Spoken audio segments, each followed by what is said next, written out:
Pujya Atman Sri Swami Jyotirmayananda Ji commences tonight's Satsang with a Sanskrit peace chant. Om Purnamadah Purnamidam Purnat Purnamudachyate Purnasya Purnamadaya Purnamevavashishyate. Om Shanti Shanti Shanti. We begin with mystic song by Sri Swami Lalitananda, played and sung by Sri Swami Umananda and Rajneesh. Our song tonight is called O Gentle Goddess.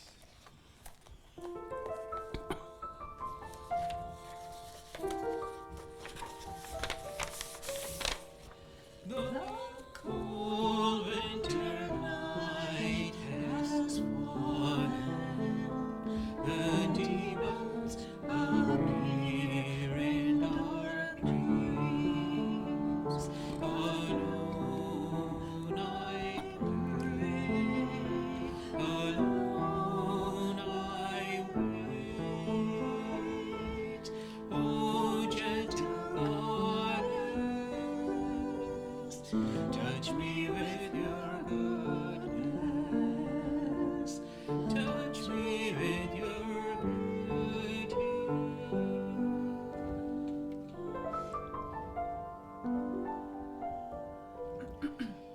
When midnight comes, my soul stands still, afraid you may not appear, yet knowing you will come out of compassion for my plight. Alone I pray, alone I wait. Om Saraswati Namaha. Om Saraswati Namaha.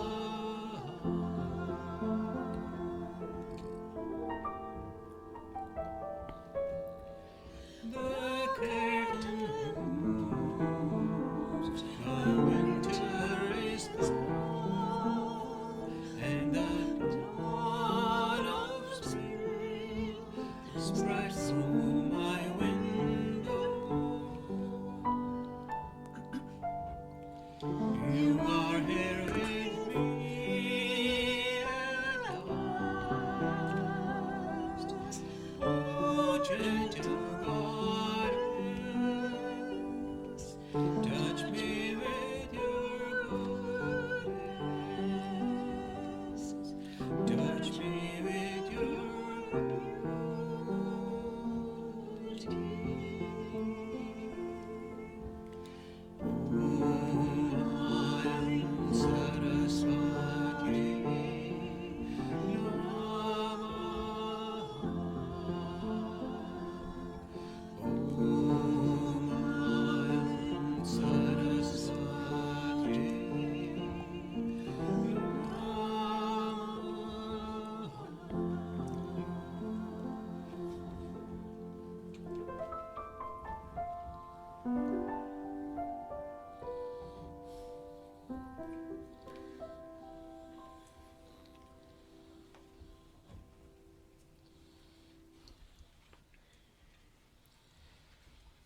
We are recording from the ashram of our revered Guru, Pujya Atman Sri Swami Jyotirmayananda Ji in Miami, Florida.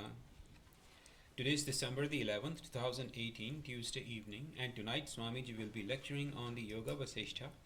This is series 2018, class number 96. And now Pujya Atman Sri Swami Jyotirmayananda Ji.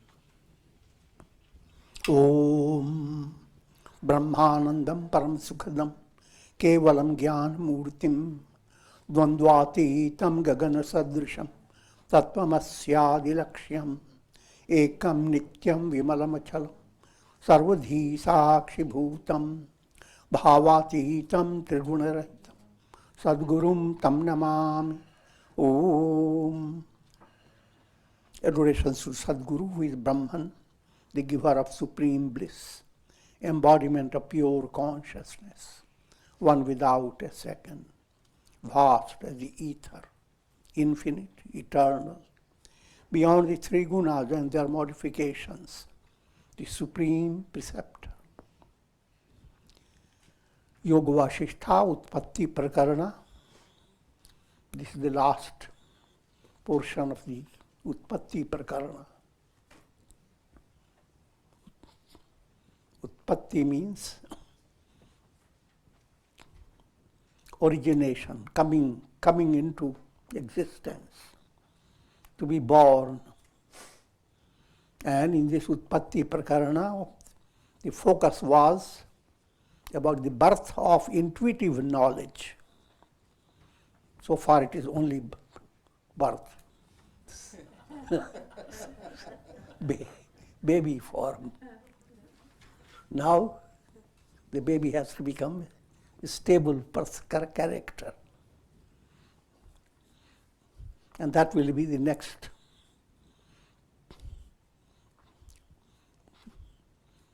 part of Yoga Vasistha, called Sthiti Prakarana. Sthiti, steadiness. In the beginning, it's walking in a little wobbly way. Now, the spiritual movement will be very strong. So,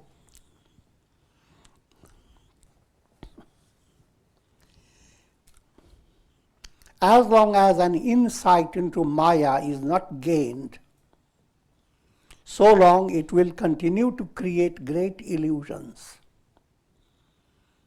But when insight is developed, all is converted into Brahman, and all is seen as waves of divine bliss.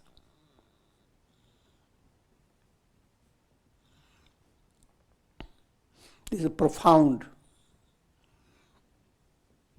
truth being expressed in a poetic manner. And for very easy understanding, try to focus your mind on dream. In dream experience. The dream experience is in no way lesser than the experience you are having in day-to-day life. Everything, all details are there in the dream. The sky, the earth, the mountains, birds, animals. Only you have more greater facility. In dream you can become a bird and fly. In waking you are limited. But focus is on all that happens in your dream. And all that is what? Complete illusion. Not a needle point of your dream is a reality.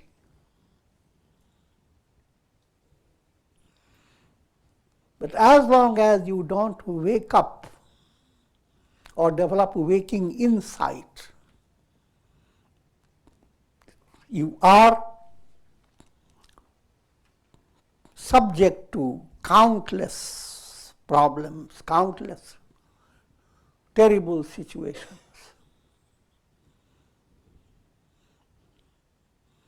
Apply the same thing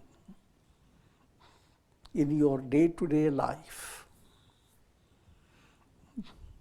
The world seems so real. Everything that happened in the past haunts you. And when you begin to study your karmas, you begin to be more stuck with the horrible feeling, so many karmas. And you have to attain liberation by destroying them. I'm joking a little bit.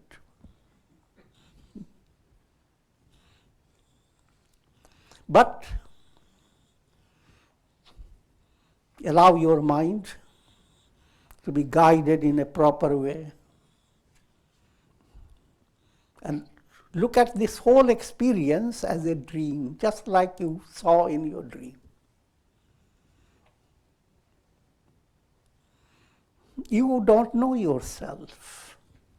The subject of the dream is not real. The world of the dream is not real. The experiences, expectations, their fulfillments, all that is not real. Exactly the same applies. Your view of yourself is extremely conditioned, limited.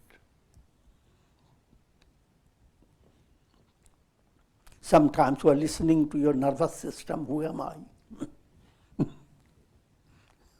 Sometimes you are listening to your feelings. And sometimes you are using your concepts. And whatever you figure out about yourself is on shaky ground. Whatever you thought yourself to be 4 years back, you are not the same one. You don't have it 4 years back. It would be within a few minutes sometimes.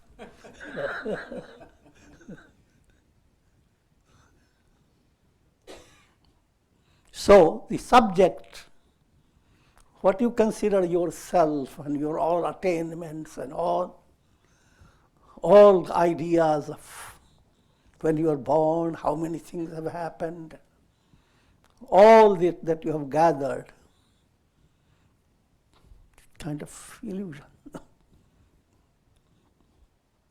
The world you are experiencing, again, from practical point of view, it seems a kind of a shocking reality.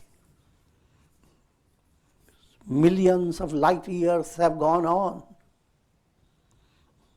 and so many things, details have happened on this earth planet, and countless other world systems and stars, and so many things are happening.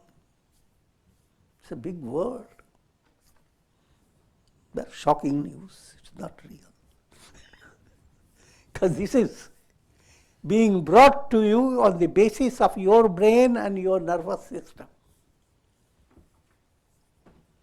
Understand, every creature, even a bird, experiences the world.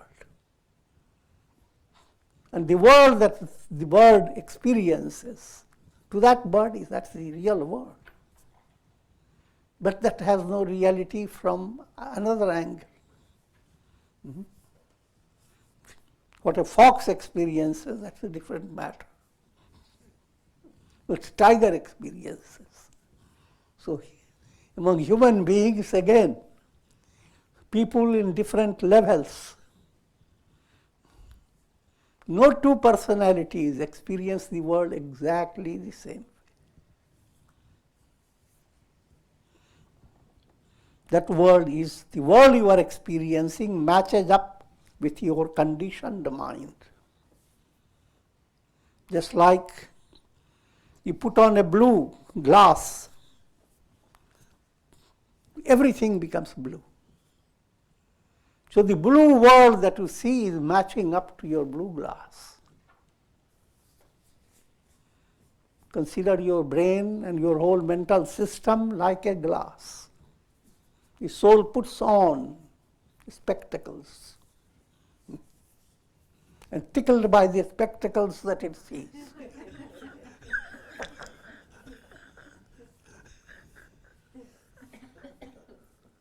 And there are so many specks.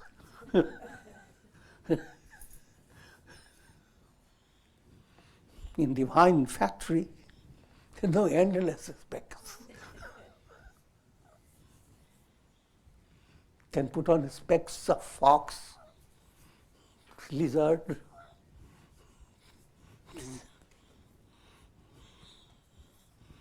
squirrels. I'm joking, but not actually joking.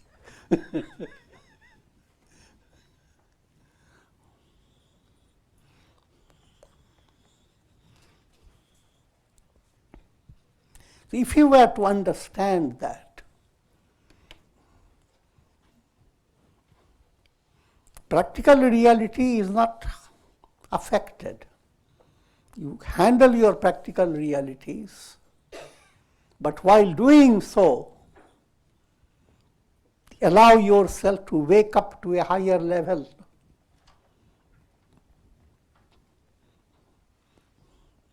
of spiritual upliftment.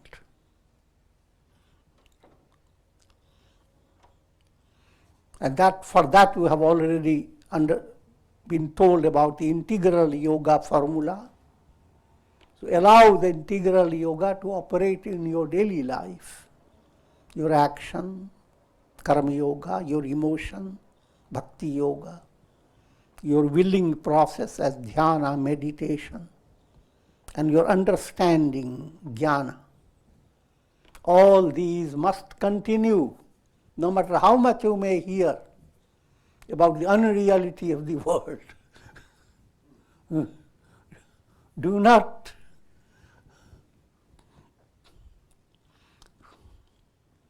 ignore or do not stay back from your self-effort. Leave no stone unturned from the practical point of view. But while it goes on in your practical point of view, an internal insight begins to express itself. And if it were to express in the most majestic way, perfect way, then the truth is the whole world and all you have that you experience is Maya, cosmic illusion. And Maya is not reality.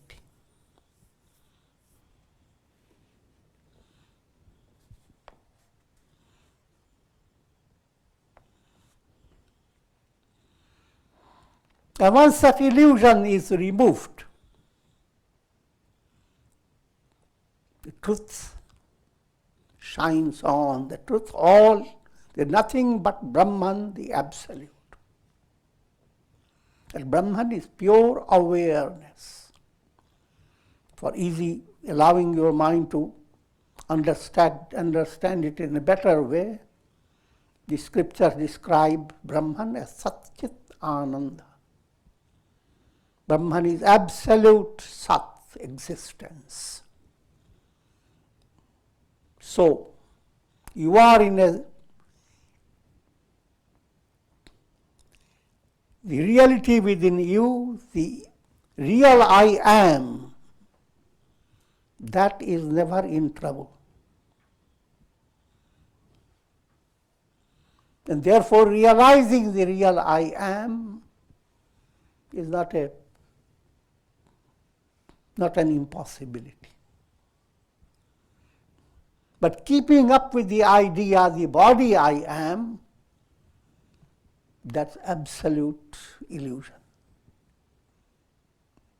And no matter how long you may sustain this idea, it will never be reality. You will never succeed. You will never succeed finding the happiest condition in the world of time and space. Nobody ever succeeded before, nobody will ever do.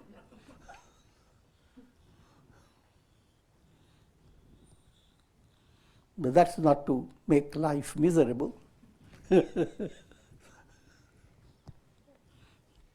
Rather, it is a fortunate thing. Because all the happiness that you experience in the world is emanating, is radiating from the self. All illuminations that you experience on the earth are radiating from the sun. And if you are the sun, you have no problems. But if you are a reflected sun, I can't even imagine the problems. Imagine some countless problems. Practice reflection. And don't be deflected into staying as reflection. Figure that out.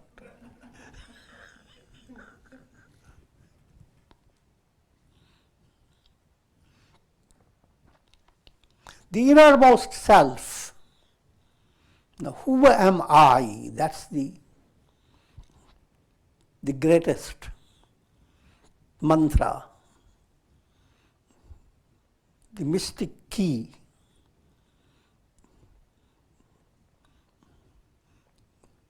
to the revelation of the truth. Who am I?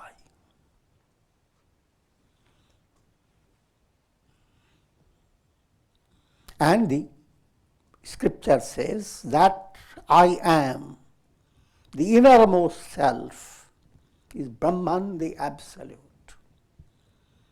How many Brahmans? Absolute one. Timeless, spaceless. There is no knower in the three worlds other than the self.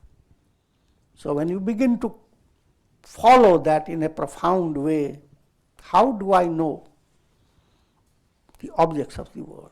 The answer comes to you by your senses. But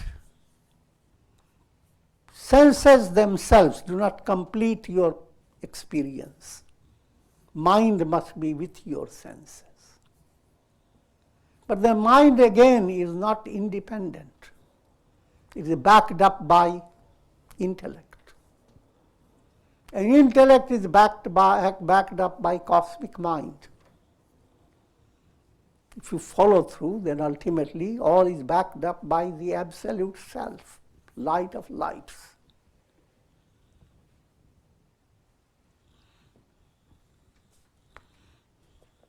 And that absolute self is the I am.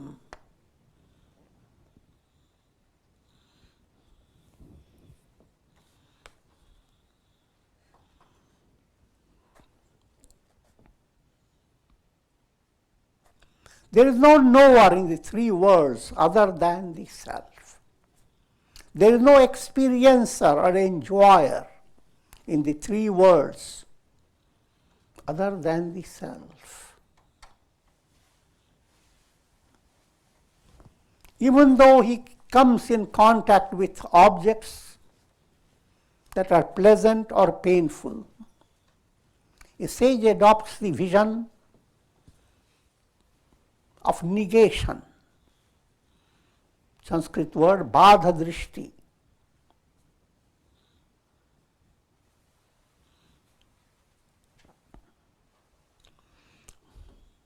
And perceives the underlying self. Let me explain that. Badha drishti, and simple illustration from ancient time is given snake on the rope. You come after your big journey through the day, a lot of activities. You are entering into your house. Electricity has failed. Little light is there. And hardly you want to enter, that a snake jumps upon your, just close by your foot. And now, a tremendous fear, shocking changes develop in your personality. And suddenly electricity comes on. And look at what you have fallen.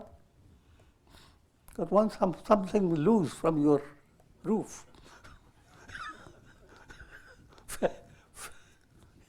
A kind of a rope-like substance fell right in front of you.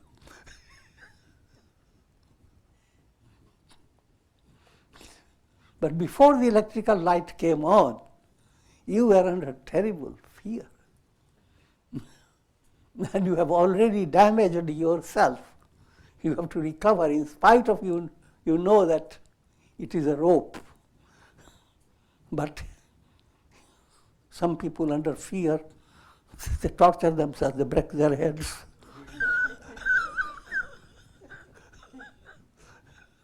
Now you have to repair all the danger, all that you have done to yourself.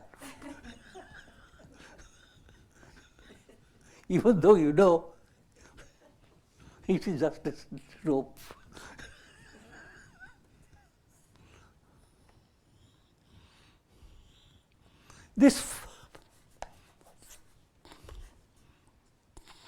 To have the awareness, a clear perception that the rope is the reality, not the illusions. Negating the illusions, that's called badha drishti. More in a practical way, for those who are following jnana yoga, you allow your mind to go deep into the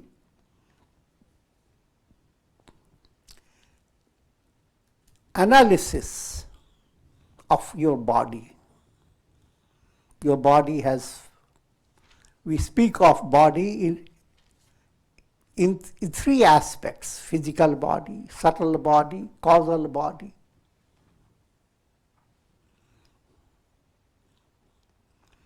Your physical body is also described as food sheath, annamaya kosha.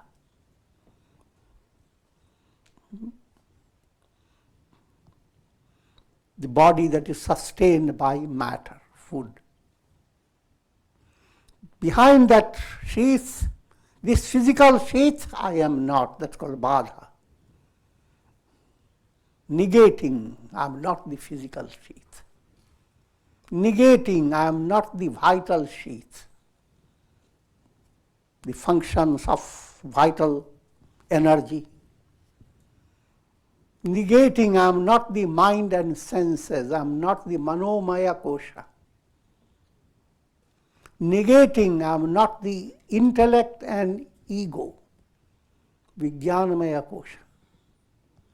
Negating even that unconscious stage. When you wake up, you say, I was so peaceful. That causal state called anandamaya kosha. Even that I am not. That's called badha drishti. And as badha drishti completes, or you are moving towards it, you are gaining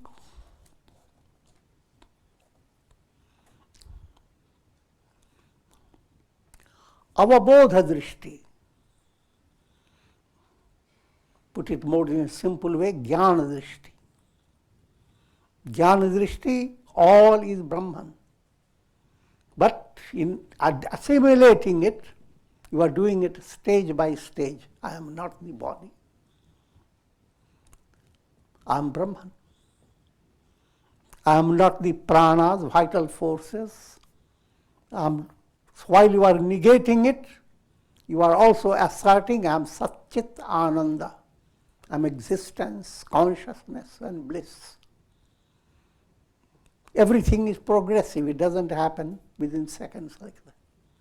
It will happen, but not until you are completely prepared. And when it happens, you don't know it. It's spontaneous. Happens means understanding. If you understand something profoundly, it doesn't happen like a breaking of a news.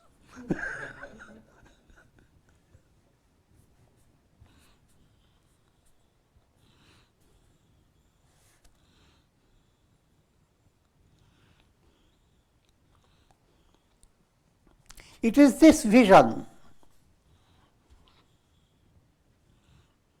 that blooms into Brahman by negating, no, I am not the body, not the mind, not the intellect, and by asserting I am Satchit Ananda. I am existence, knowledge, bliss, absolute.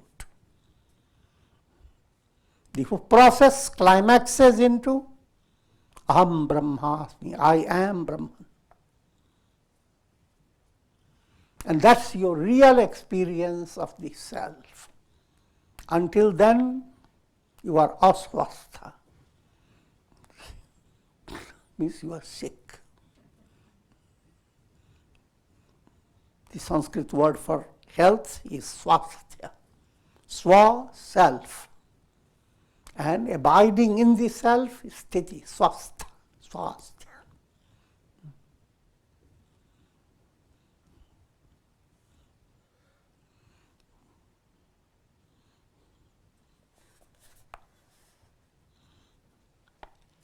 But the self experienced by the dull wit, all are called dull wit.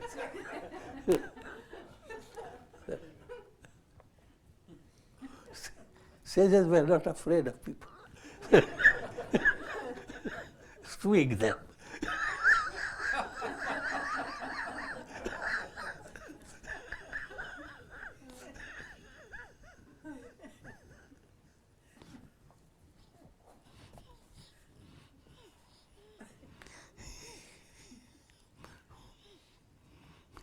So the self that is experienced by the dull wit is only a mortal, perishable, and mirage-like apparent entity that is subject to repeated cycles of birth and death.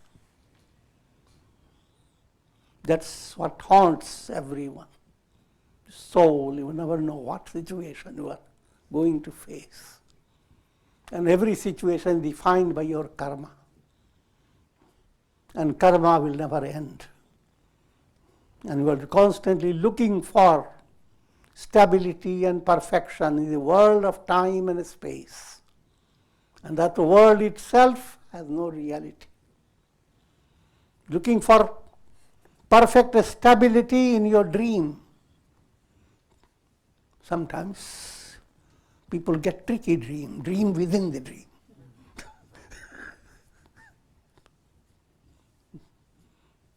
The first layer of dream didn't give yours, solve your problem. Second layer. That didn't give you a problem. Solve third dream.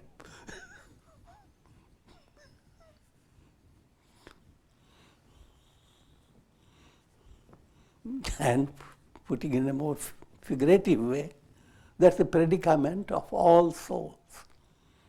Dream within dream, layer, illusion within illusion.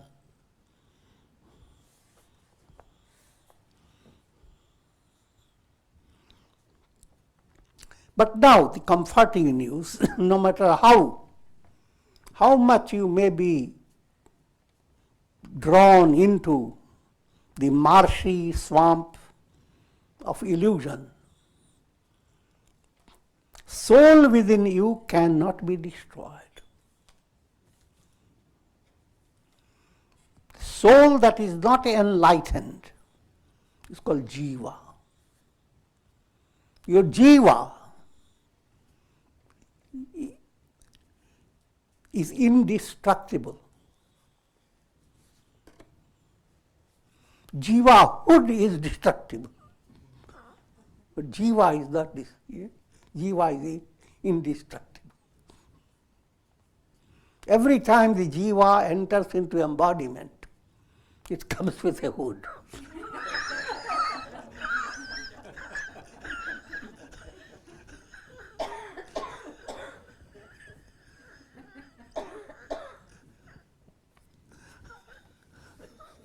That hood is destructible. Your personality will not, is the hood of the jiva. It shakes the personality, takes another personality, hood after hood. But jiva remains unaffected.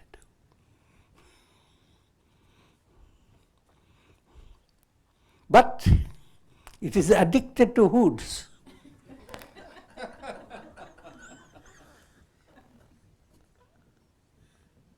The addiction breaks when you become enlightened.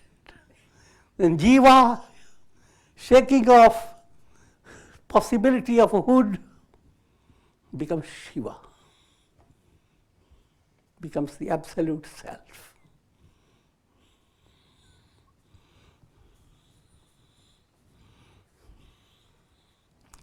So therefore, bring to your mind the sense of immortality of the soul. That's how the Gita begins in the second chapter. When Krishna starts telling to Arjuna, who is so engrossed with the grief that all these people are going to die, perish. And Krishna says they are not going to perish, they are souls. Vasansi jirnani yatha vihaya navani granati naroparani. Just like old clothes or torn up clothes are thrown away and you put on new ones. And this process goes on. The soul shakes off one body, one personality, enters into another personality. The occurrence of death is tearing of the cloth.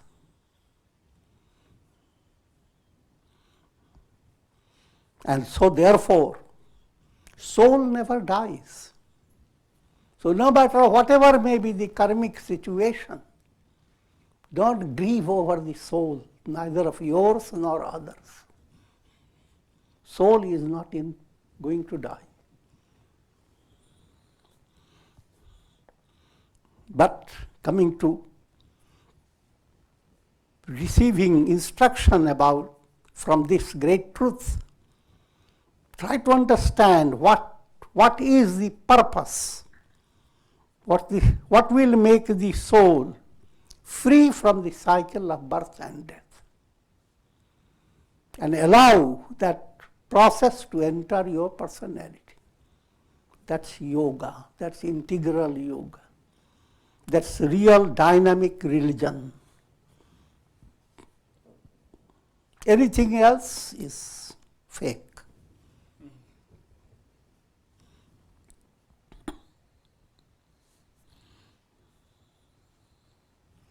All misery in this world is related to the body relating to your physical, subtle, causal. In body is called sharir in Sanskrit, shiryate. It's always decaying. It's also called deha, dehalo. Something to be, I'm using humorous Spanish tinge to it, dehalo. Give it up. It is meant to be given up. But coming back to the practical reality of the word deha means that which gets consumed, burnt up. Physical body burns up means becomes completely disintegrated. Similarly, your subtle body will not stay. Ultimately, it completely dissolves.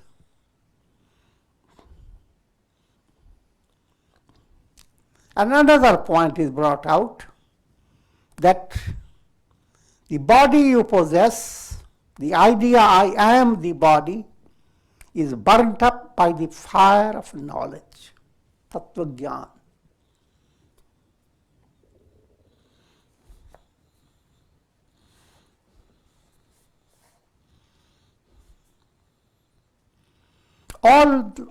All misery in this world is related to body.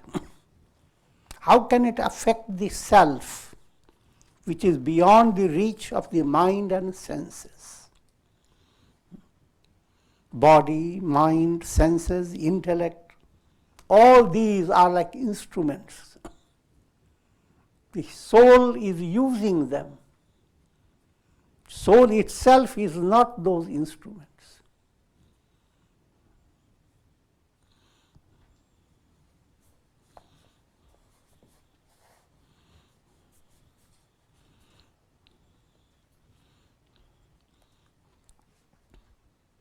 O Rama, you are no longer the reflected self or the jiva. Now coming to another level, first to understand the jiva, the soul, even when you are in the state of ignorance, that soul is never going to die.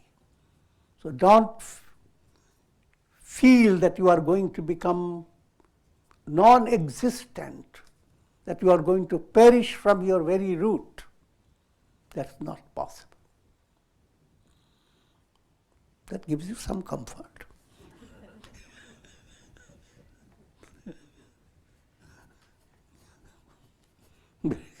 If someone were to tell, your soul has irreparable damage,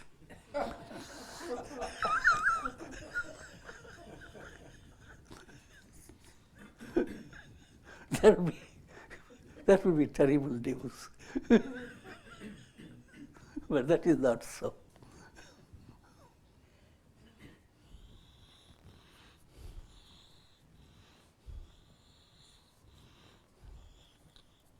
O Rama, you are no longer the reflected self or the jiva.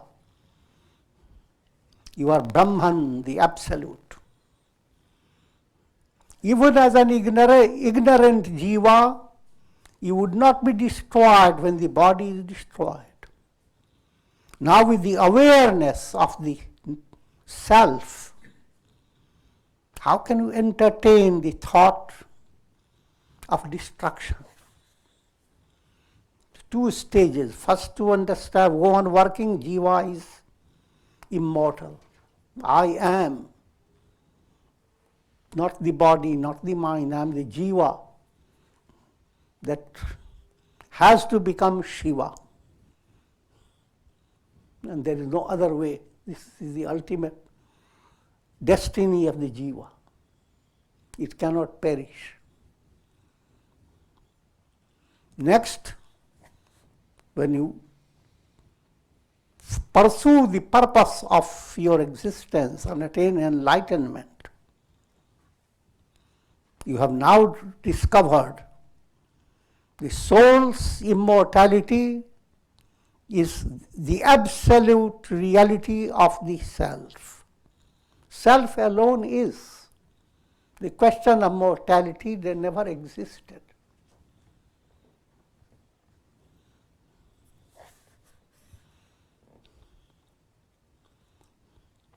With the destruction of desires for objects, the subtle inclinations of the mind are thinned out.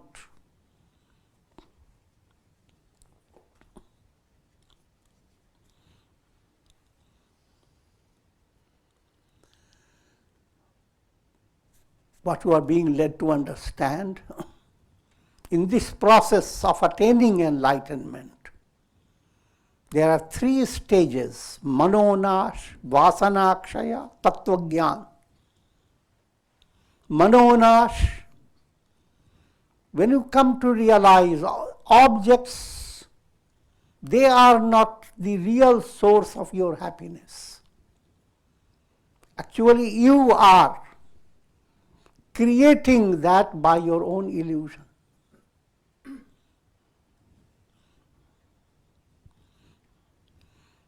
Let me give you a crude illustration. You find a mirror and see yourself in it, and it's so fascinated by the way the mirror has shown your image that you don't want to let the mirror go.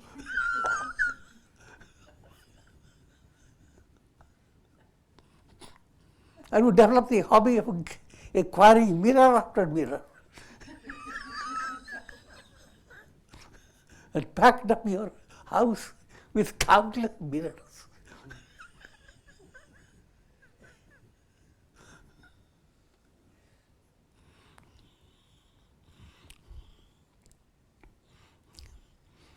That type of folly, that type of stupidity enters human mind.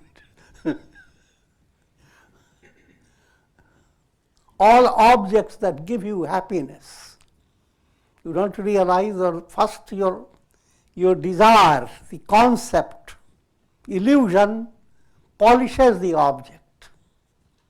Now you are not seeing the object, you are seeing your own face in it.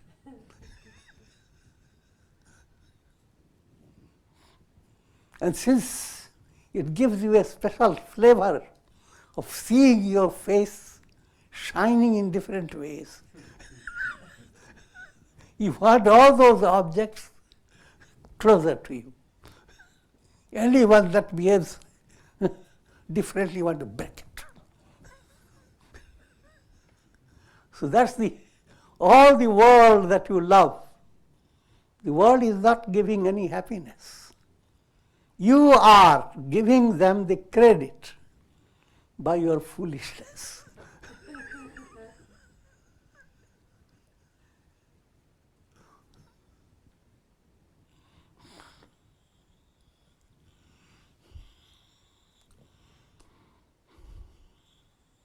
So if you have come to realize that, then you maintain your mind in the state of serenity. No matter how things go, manonas, that's your first aim. And even if you succeed to maintain serenity for a very short duration, you are moving in a profound way. Until this process goes on growing, because once you begin to enjoy the type of peace and happiness you cannot find in the world, but with your serenity you've discovered within yourself. The moment you begin to develop that taste, it becomes a profound strength for your soul. So first stage, manonash. And manonash is, if you go into details, even the most stunning situations will not allow your mind to lose its serenity if you have become mature.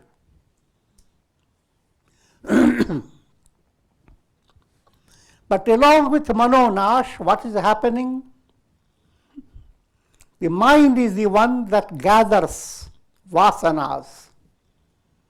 Mind goes on creating concepts. These objects have been joyous. And so, mind says, open the secret door and put a picture of all this and hold it there. I'm joking, but try to understand that's what the vasanas. Your subconscious holds the impressions. But when manonash, when you are developing serenity, now the mind is gathering not painful impressions, but impressions that are called shubha samskaras, impressions that don't restrict your intuitive vision.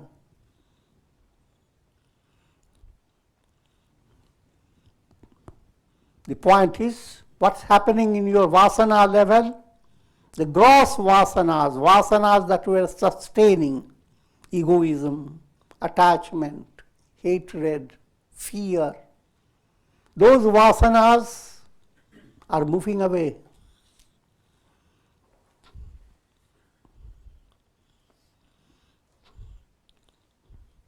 And you are developing bhakti, devotion to God.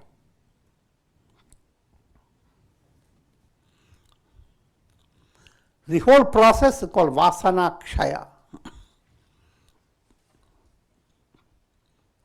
And then, while this goes on, your intuitive intellect begins to develop, begins to reveal itself more and more. And when fully revealed, it's called tattva jnana. These three movements are interrelated. Manonash, but when you speak of it, This is the gradation. Manonash is the first, you are conscious of the mind. Second, vasanas, your subtle desires. Tattva-gyan, the deep-rooted obstruction called avidya, ignorance, is removed. The first step, manonash, comes when mala is removed. Mala is sublimate. Mala is anger, hate, greed, mind that is constantly agitated by these sentiments. That mind cannot enjoy serenity. That allows the mind to be inflated more and more. It's the obesity of the mind.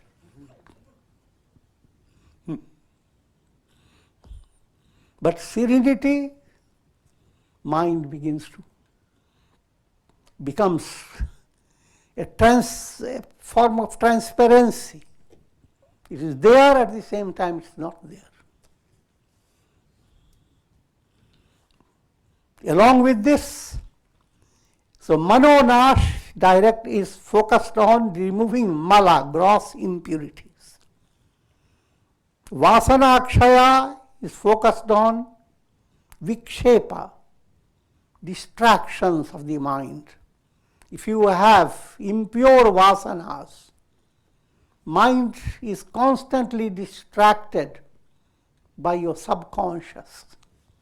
Consciously you plan. I've heard of keeping mind one-pointed, tomorrow only one-pointed. But hardly.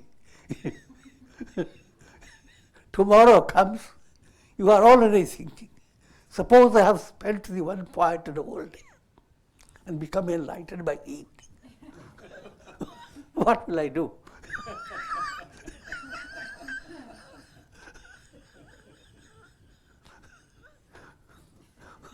What will I do with all my ducks?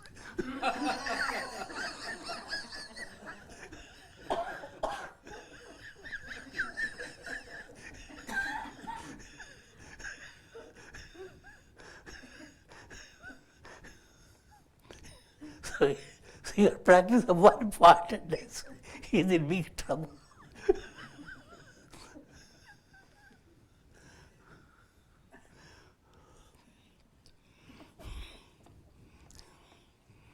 And the third level is avarana. Avarana is veiling. Veiling means something that is not any problem.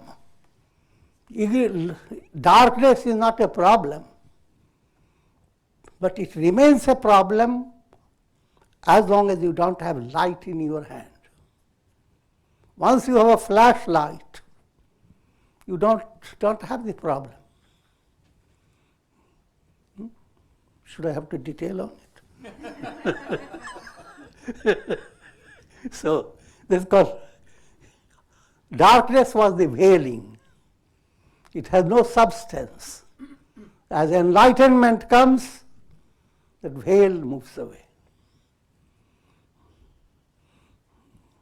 For easier understanding, I have given you previously, and I always will repeat, it's just like a project of seeing your face in a mirror. First stage of obstacle in seeing your face, mirror has dust all over. So you can't. And if at all you see it, you see yourself disfigured. So what is needed? Wipe the mirror. The wiping process is karma yoga. Allow your action to become more spiritualized. Now, as you begin to wipe, and your face now develop a clarity, not absolute, but better than before. But the thing is, you have developed so much weakness about yourself, self-diffidence, that seeing yourself so great, can't believe it. Somebody is cheating you.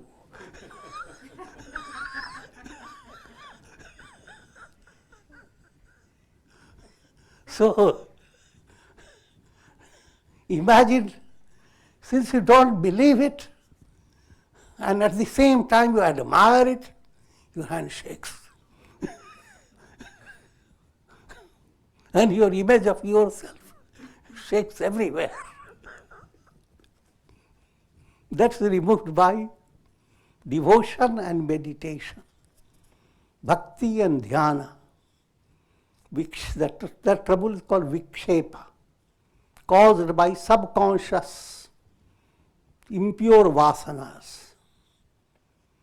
Now, when you have made your hand steady and the mirror is wiped clean, now sudden revelation makes you bow down to such an extent the hairs come streaming down your eyes. But it's not a problem. You just shake the hairs. Now you are face to face. So shaking the hair and bowing down is self-surrender, self-effacement. So this, with simple mirror, mirror, you have the whole philosophy with it. And with this I'm going to conclude. Om Purnamadaha Purnamidam Purnat Purnamudachyate Purnasya Purnamadaya Purnamevavashishyate Om Shanti Shanti Shanti.